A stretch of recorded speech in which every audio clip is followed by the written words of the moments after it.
see whether the kind of products or processes that you are launching is something which can be replicable, which can be scaled up. We also do a lot of design education, and of course, enterprise and entrepreneurship through startups and startup education and training.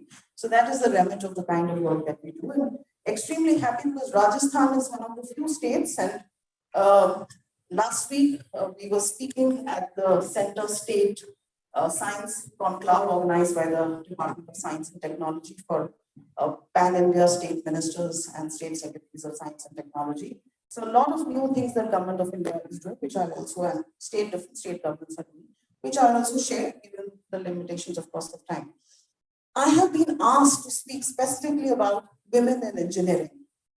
And you guys asked me to motivate more women to come, but I see the hall is already full of women, which is nice.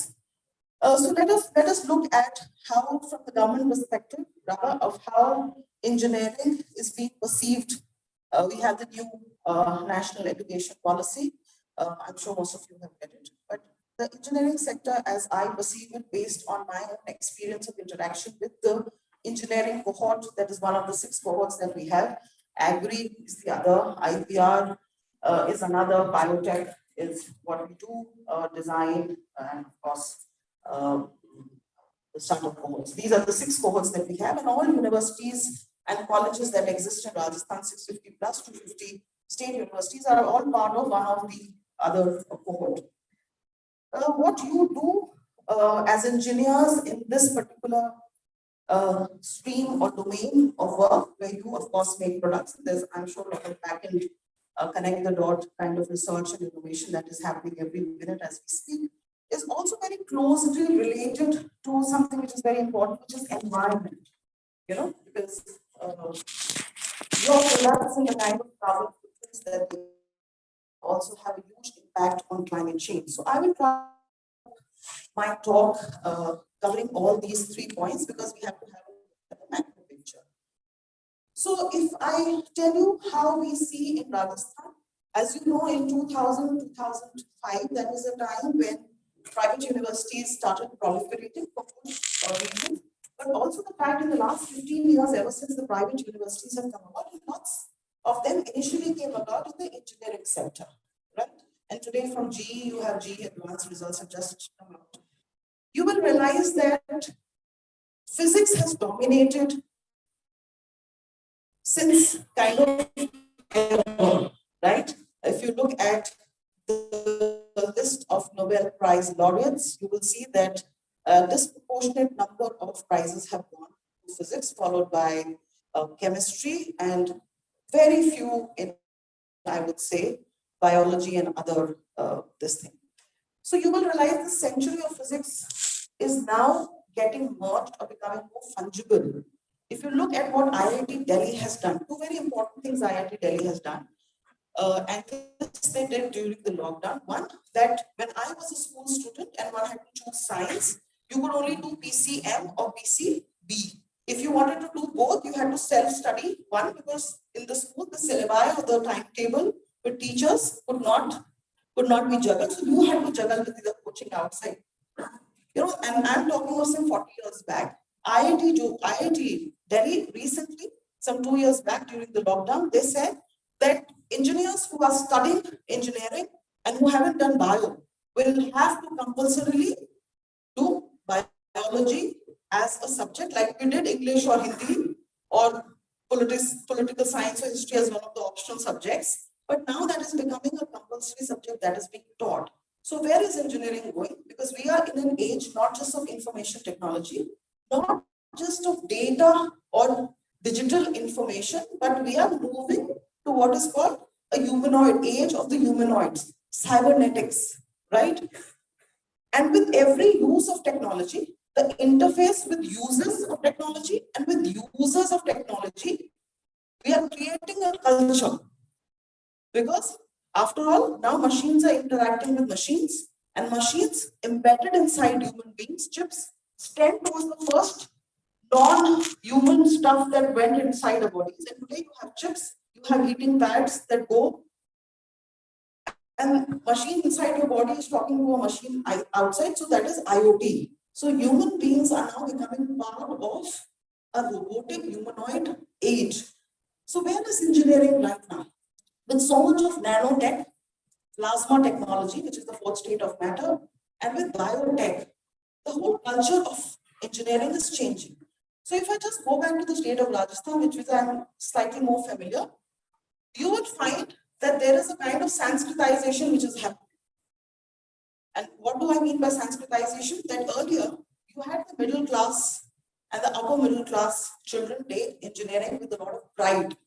You know, if parents had to give option, they would say doctor, engineering, or BIS, right? But today, that pride of place that belong to engineering is getting diluted. And the fields that are getting diluted are civil engineering, very badly impacted. Mechanical, to which I'm sure most of you belong, is doing much better, has got huge potential. But electronics, computer science, of course, it is changing of car. They never say computer science because now coding is also part of computer science, artificial intelligence because of algorithms, and iteration is also becoming part of computer science. So they are changing in form, remaining under the huge umbrella bracket of computer science. So engineering colleges, especially in the private sector, are losing sheen. Lockdown, the virus impacted it in one way, but admissions are not happening today in private engineering colleges. Governments, of course, will always remain the way they would remain. And they're losing, domains are losing importance in terms of how placements, campus and off-campus placements can translate into jobs worthy of the kind of input that has gone in terms of fees in the engineering institute. So there is a ratio. I'm given to understand that there is a ratio of 1:2.5 in terms of the package. Even MBA from private universities is getting a hit. Anyway, which ways, if you're not doing engineering plus research, you end up doing engineering plus an MBA. So engineering as the core focus of translating into jobs, any which ways, needs to be looked at. And it's the job of policy advocates like me and probably people like you who work in this field who would definitely like a lot of more validation and also a lot of more opportunities. Now, if I move from a very generic scenario of what engineering is facing, today there are colleges I can name, but I would not like to name. If I tell you there are colleges which are giving stipends to students from Sarkari schools, making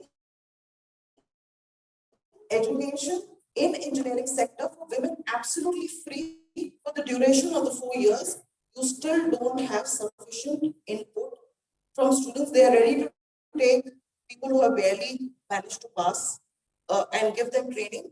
But the ITIs are doing better than the degree courses in the private sector. So it is a big wake-up call for all of us.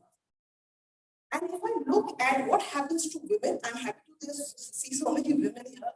But if I look at women in engineering, if there is an attrition rate, at least in India, of engineers post-marriage, the highest that happens is in the engineering sector at the rate of 14%. The moment a lady gets married, there's 14% attrition in the engineering sector with respect to women.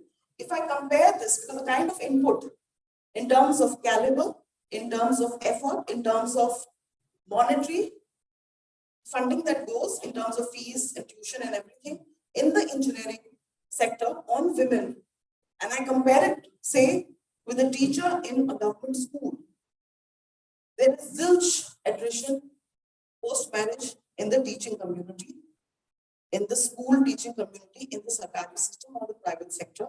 A teacher is a preferred marriageable partner, whereas an engineer is not. There is a very interesting study that has been done universities abroad, which says that the moment a man starts earning more, so if you marry an engineer, a man who's an engineer, a man who's doing something else, and he starts earning more, it impacts the woman. Because the moment a man starts earning more, a woman has a choice. Because you know what you were earning with double income, she has a choice to retreat back and look after the home. So there is an inverse ratio between a man earning better and progressively doing well on the job scenario, retention scenario for women, which is surprising for me, but this is an acknowledged study. The other profession which has this issue, which is slightly, I would say, below, where women find it difficult to get married, is the state judicial services, right? Where the moment you get this thing, you find it very, very difficult for a woman to become a judicial service. So you are at least one notch better, you get married easily, but then you end up not going out, and then coming back in the mainstream becomes even more difficult for you. So that is how the scenario is, and what can we do about it? That is very, very important. What are the fields? How can the government, this is the question that you should be asking, how can the government create news? And what policy framework can we create for women to be able to go back in the mainstream without having to take a job below the one at the level where they left? So I think I have painted a slightly pessimistic picture of what exists, but the future is very bright. And I'm eternally optimistic because of the kind of research which is happening. And mind you, when you look at the number of PhDs that are happening both in the humanities and in the science field, you'll realize that there is a lot of honor attached. I'm talking of culture. Remember, this is the culture, the conditioning that is happening in society in terms of how we are viewed in society. So the moment we would want our women to do better, more studies, which is the area where we'd like women to do, that is in the field of research. Easy acceptability for women to do good in research, parental acceptance, societal validation. And now if you join the dots, wherever you work, in whichever industry, if you connect innovation, research, and startup. And I see this happening every moment in my own life with students.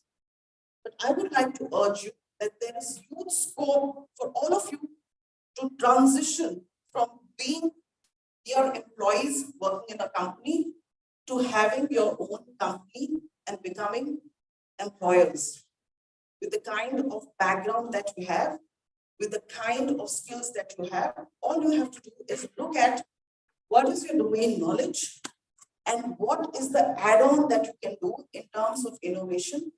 Where is it that you can work with the private sector, with the young startups, and for that, and with the government also. And for that, what you have to do is identify the gaps in terms of your own products that exist. Look at the market analysis in terms of the research which is happening.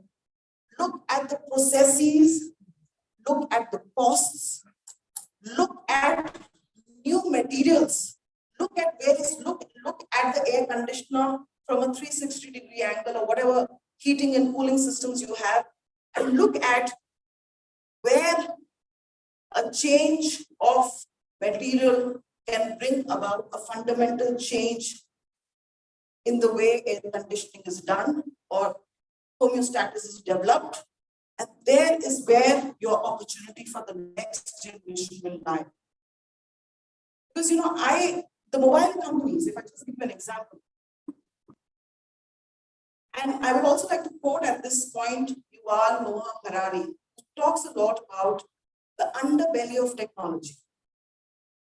So he says that technology, see, the first industrial revolution, we are talking about the fourth industrial revolution. Let me also give you one quick micro picture. The first industrial revolution, we all know, happened when the steam engine, when we understood that, you know, with steam we can do a lot of things, we can run engines. That happened somewhere with James Watt.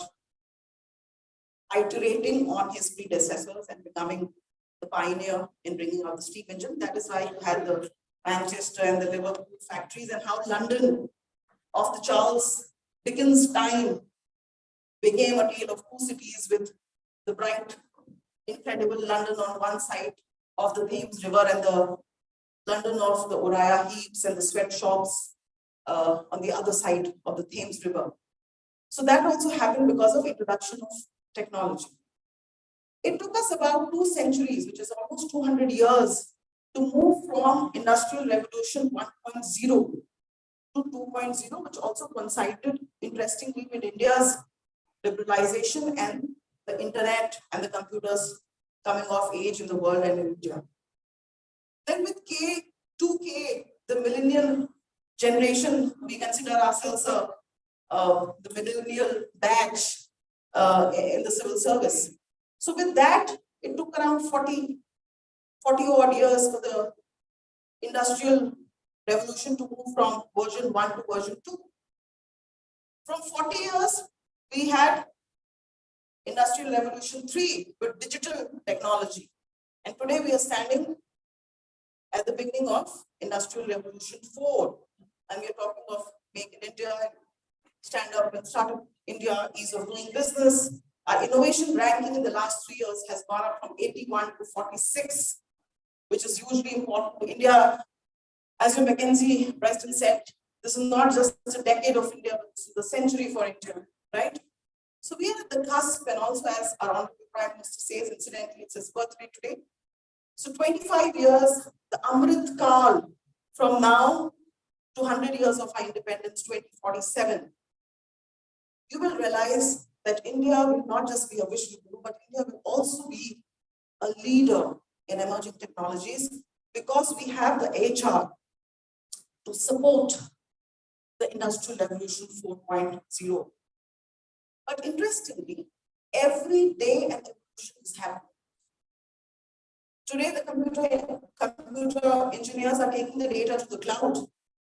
One moment that happens, the other set of people are talking of co-location of data and clouds. Now, another set of engineers are saying, instead of taking the data to the cloud, we are bringing cloud to your data.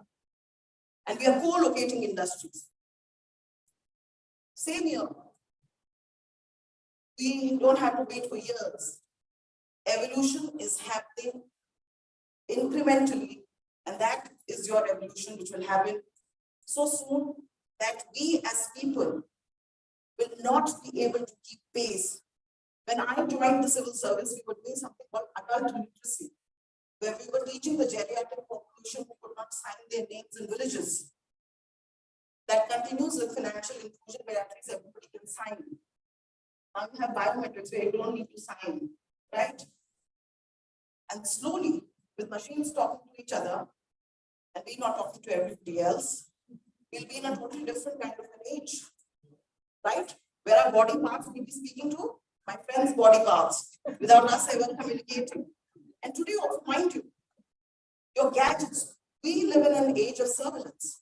Our gadgets today are talking to each other without us knowing, right? Also, a lot of spatial data which is being collected by satellites. Or, see, I keep telling everybody in the government and outside that you are companies are legal entities, they can file suits. You all have chartered accountants, right? Personal and company professionals, right? We are at the cusp of an age where you will move from just financial management of your individual being and institutional beings to managing your health. You will, in times to come, mark my word, have a bioinformatics accountant. You already, if you don't have an actuarial accountant, somebody who does your investments, with every interest falling down on everything and everybody being pushed to the stock market with SIPs, you will have to have 2 more personal people. Where you had a family doctor, a family lawyer, a family jeweler. Now you will have a family CA on top of this, okay? Because I'll tell you why. You'll have a family CA who will guide you on financials. You will have a personal bioinformatic person who will tell you that 2020, this was your diabetes and your blood lipid profile. 2021, this is where you stand. 2022, this is where you stand. It will collate all your information. Because this information, mind you, is being collated today in various laboratories without your knowing. And work is happening because data is the oil, as everybody says. We are all going to become the 16-digit encrypted Aadhaar numbers. I'm not interested in what is your name today because we have to encrypt it, right? We have to give you proactive services without you demanding anything. You will be at the receiving end of a lot of fixed.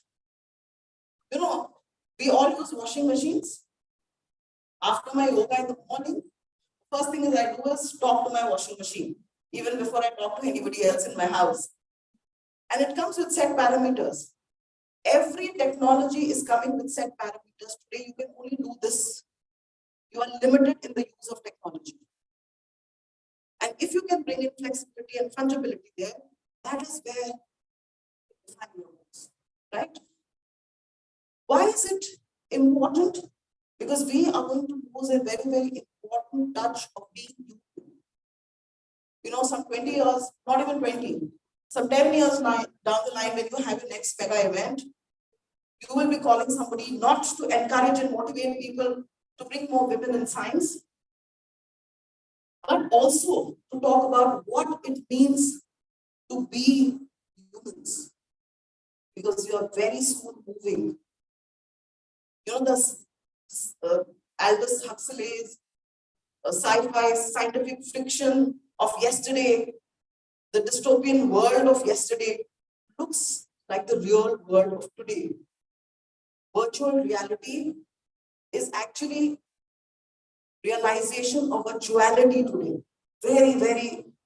We live in very, very difficult age, and if we don't figure out what our role is going to be, and women are going to be very, very important because Don Norman's design theory says that what is missing today is that loop of feedback. We are throwing things to you and saying, this is how it should be top down. We don't know what you want. And that is how technology is becoming smarter, but it's dumbing all of us down. And this is where Yuval Noah Harari says, don't get awed by technology because technology is going to dumb humans down. From adult literacy, today, we are heading actually, we already are in an age of digital illiteracy. The machine, the mobile, has infinite functions, but we do not use more than 20 functions. None of us know, because none of us have the time to read that manual that comes with it. Similarly, there is a manual that God has given all of us. We are not bothered to read the manual. We are doing everything else outside of it and not figuring out what we are meant to do in this life. So I'm coming from a retreat, half a day retreat, which I did, and I found everybody from Telangana who had once in the IT, who had once gone to the US, has come back and was doing a retreat, spiritual retreat. So I asked them, what is it that the corporate sector does wrong, that everybody has to come and do a retreat here? So never forget that while it's important to sell products, it's also very important to remember whom those products are made for. I'm just drawing an analogy. We all know the doctors have this Hippocratic oath. And you know what it began by saying? And how it's changed and how technology can humanize that. So we should not be anti-technology, but we should know that we are the makers of technology and we should always use it as a tool. So science is a service provider because we are living in an age of service industry where agriculture, when I was a student, used to contribute 70% to GDP.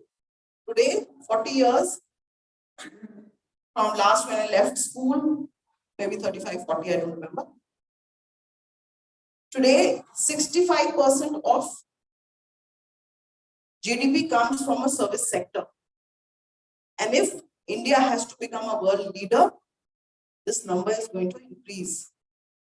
And it's going to increase and billion ride on the wings of all of you who are sitting here in this hall, men and women together. There is a whole new concept not being used either much in the government or in the private sector, except for the mobile telephony, but needs to be used across products, and that is ethnography.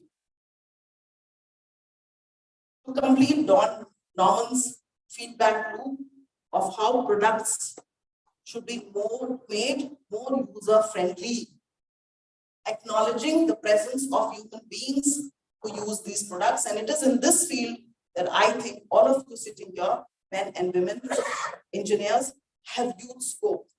Women, of course, can do much better because of the fact that you have this innate, in many ways, inborn capability to connect at a very, very empathetic level, in a very generic sense. I know there are also many men who are more empathetic, but of course, the milk of human kindness we carry.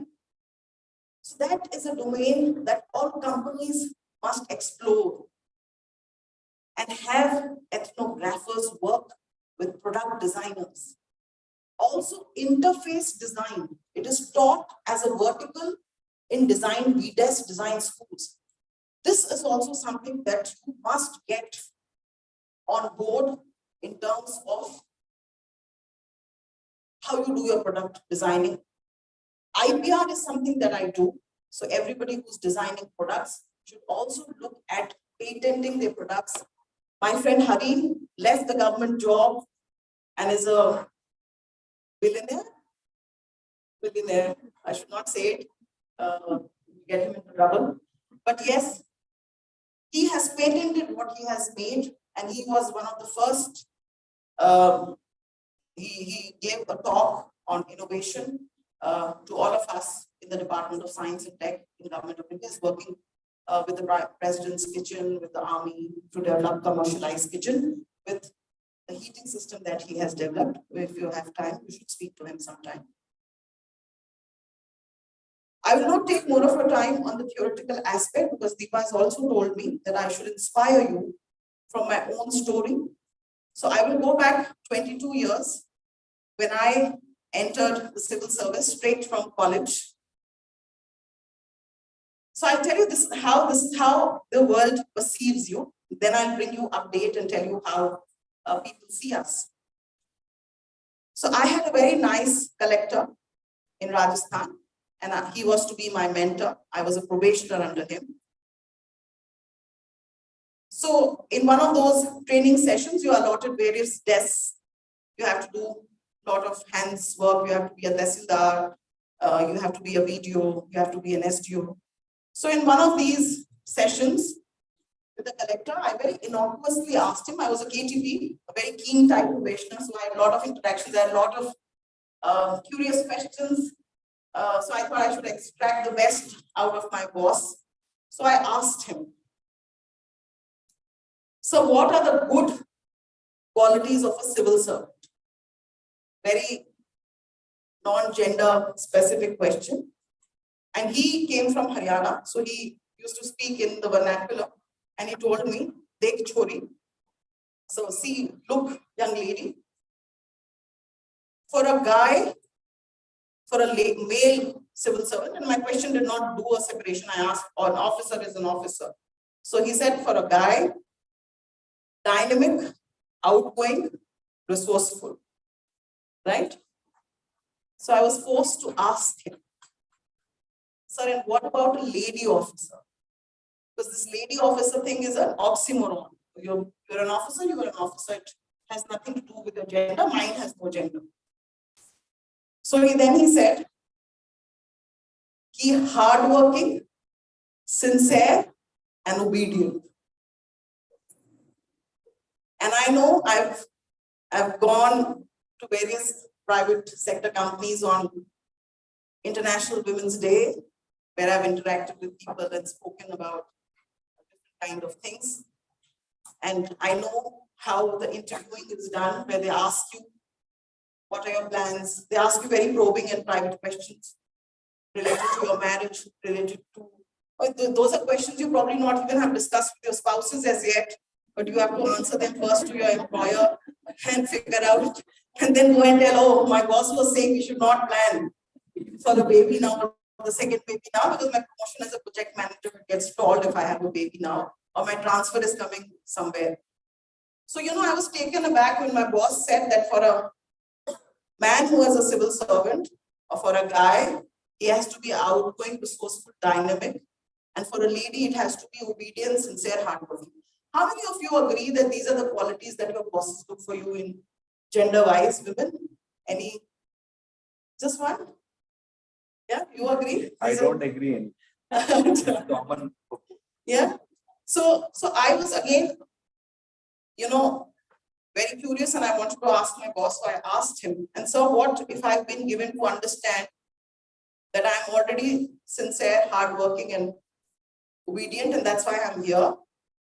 But what if I want to be the other three, or if I'm already the other three?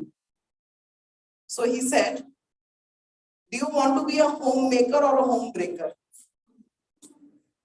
So my question had nothing to do with managing a home. My question had everything to do with the qualities of a civil servant. That's perception.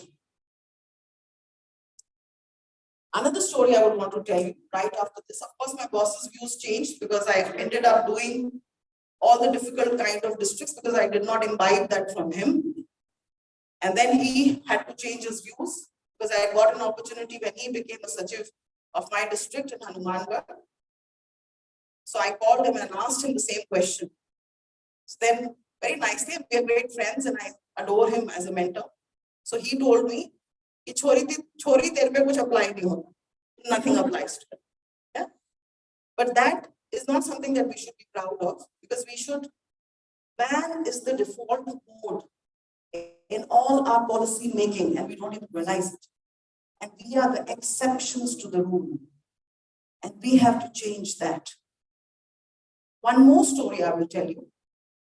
There are no statistics about women. We are the invisible face. Right? You can switch it off. I think that's fine. We are the invisible face in statistics. No gender-based statistics are collected or collated. And that is why policymakers are not able to make policies keeping women in the center of things. I'll give you just one example. You're all using toilets here in the hotel. You all use toilets at airports, at cinema halls. What do you find? Equal is not the same as equity. Remember that always. And I'll give you this example. I can give you a number of examples, but just one will suffice. And then I'll end because that call is probably from my driver telling we are getting late. So what the planners do is that they give you equal number of area-wise, volume-wise, okay, 100 square meters of space, for example, for a toilet for males and for women, right? They give you equal number of toilet blocks, the individual cubicles, say 20 for men and 20 for women. Fair? Anybody has an objection and say, no, this is not fair? Raise your hand. Fair? Yes. 100 for both, 20 for both. Fair, sir? No. You don't know how many people are going to the cinema house. So they're making unfair. Yeah. Why unfair? I tell you. Because for men, you also add 5 cubic urinals outside, right? Usage time of men and women per person of the toilet is different because of the way we use toilets. And you can use this example with machines, user interface, users interface, which I told you earlier. Why? Women go accompanied by children. Women undergo menstruation.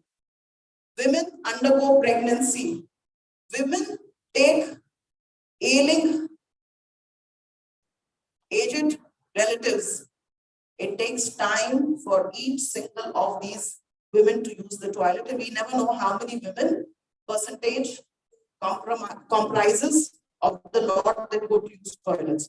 So invariably in the same design parameters for both toilets, the men's toilet don't have any queues and women's toilets always has queues, because our focus is not on use.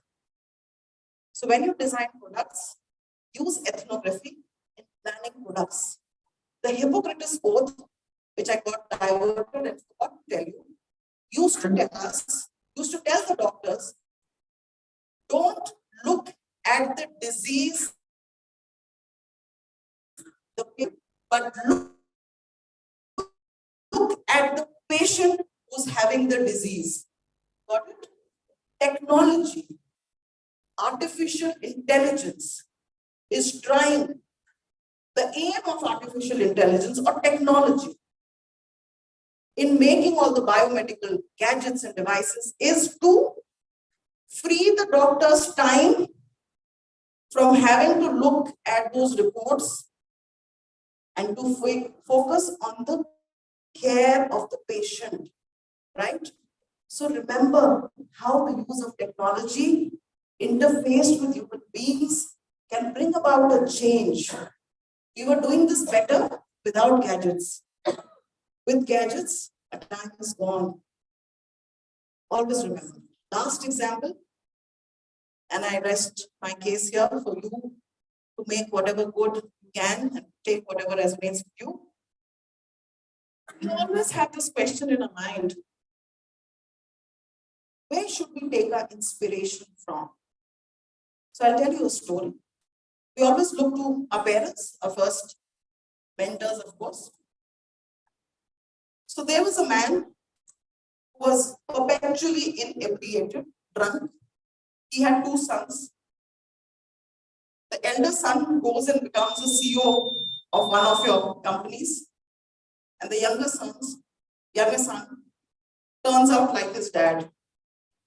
He's drunkard, found homeless in the streets of wherever city they lived.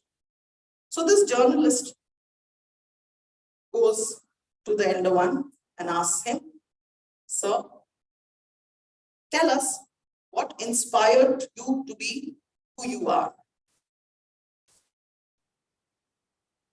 So he said, "My dad." So he said, "What about you?" He said, "I saw my dad being a drunkard and I decided I will not be like him." They go to the younger son and ask him, "What made you who you are?" He said, "My dad." And he said, "What about your dad?" He said, "I saw him perpetually drunk and I imbibed that from him." The same dad, but a perspective of looking at what we take away from that same dad. So we will all have the same bosses. We will all have the same ecosystems. We will all have people similar to me coming and saying the same things. But unless we bring about the change in ourselves and being able to perceive what we want in our lives and what we don't want from what we see around us, we will be like the younger son. But if what we see around us makes us want to be like the elder son, I think we would do great service to inspiration and motivation and learning and imbibing things. So with these words, thank you very much for calling me here and for allowing me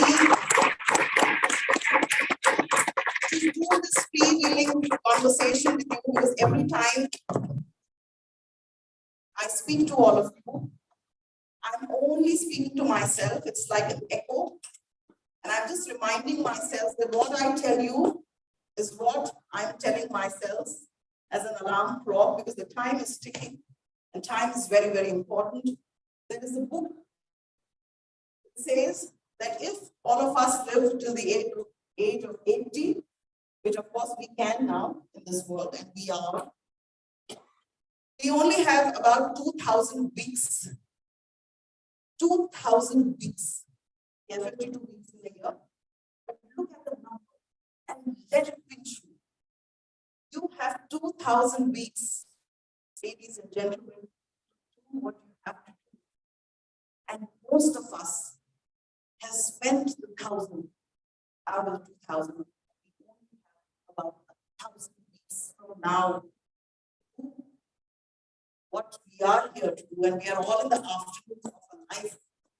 And mind you, men, I sometimes have more empathy for men, because this is an age where the divorce rates generally go up. You know why? If you've read Dr. Wayne Dyer, you find out that there's a huge shift which happens in men. Men, by this age, have achieved almost everything. They've got an educational track record. They are the CEOs of companies, vice president of companies. They're stable in their jobs. They've got a family, wife and children. They've got a house, they've got a car, they've got everything that they want. They now want to focus on their health, on their spirituality. Women, same age, 24, 25, 30 years of marriages, have played all relationship roles of being daughters, mothers, sisters, wives, aunts, good neighbors, good support system for the wives, engineers leaving the jobs for the husbands because they were earning more. Suddenly, women are questioning, what is my identity? What was I here to do, which I was not able to do? And that is where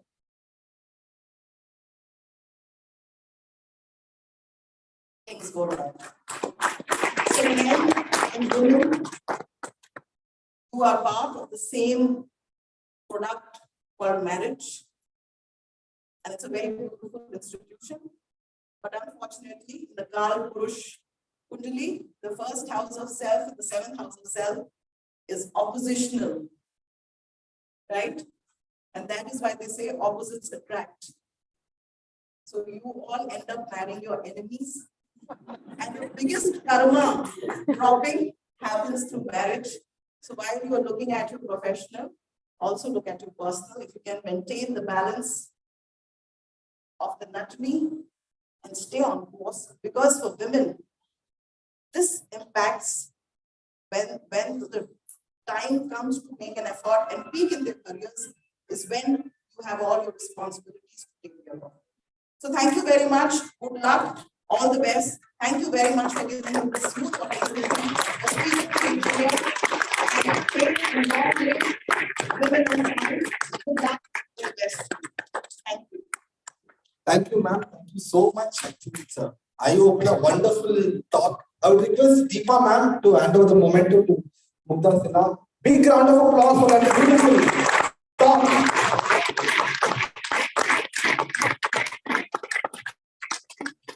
I would request Nisha as well.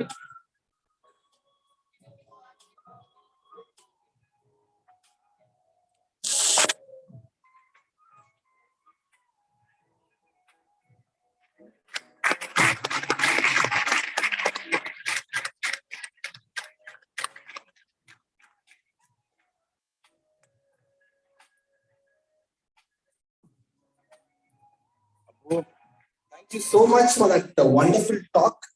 With that, we get into our last and final partner presentation. A big thanks to Ultra Pure, Pure Air and More. I would request Ultra Pure team to run us through a presentation.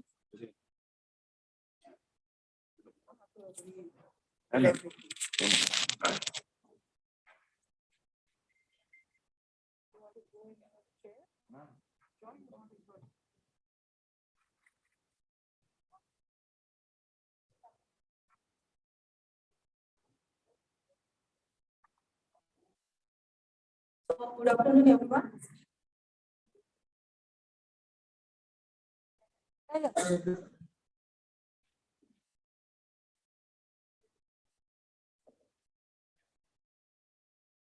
Myself, Dr. Manisha Kedare. From today here, I am from presenting my company.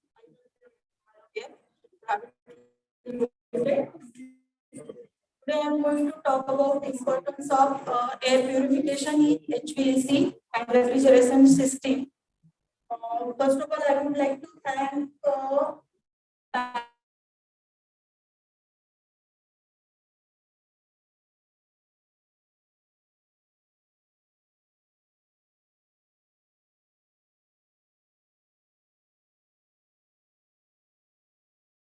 talk about start our actual presentation. I would like to introduce my company, Ultra Pure Enviro Air Private Limited.